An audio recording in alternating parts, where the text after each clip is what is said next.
وسائل الانتقال، المواصلات. حقيقي في تفاوت حصل في اسعار التنقل من 2012 لحد النهارده 2015.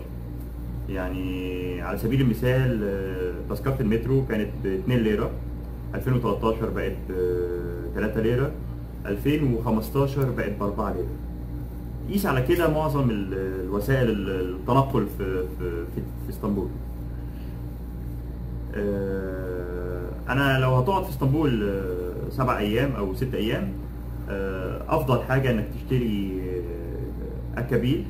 ده عباره عن كارت ب 25 ليره او ب 30 ليره او ب 40 ليره، في فئات منه مختلفه.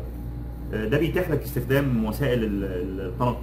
يعني دي تقدر تدخل مترو، تقدر تدخل باص، تقدر تركب بيه تلفريك. لكن التاكسي لا طبعا. الاكابيل ده كان اصلا زمان عباره عن ميداليه معدن كده، دلوقتي اتطوروا بقى بشكل كارت بيتشحن، وليه مواقع كتير موجوده في تقسيم، في مكان بيبيع الاكابيل دوت، وليه مواقع في كل اسطنبول تقدر تشتري او تشحن بيه الكارت ده عشان تستخدمه في التنقل. حقيقي في لو الاماكن بعيده اللي هتزورها او هتنتقل ليها، طبعا يفضل انك تستخدم المترو. اسرع، اقل تكلفه. لكن لو في مكان قريب، ده مش محتاج مترو، ممكن تاكسي لسببين.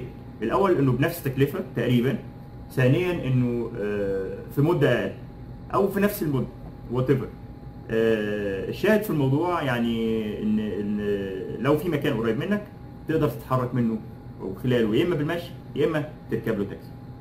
على سبيل المثال وليس الحصر، انا مثلا لو هتتحرك من تقسيم الى جلاتا تاور او برج جلاتا تاور، المسافه لو هتاخدها تاكسي مش هتاخد اكتر من 10 دقايق، هتدفع فيهم 10 ليره.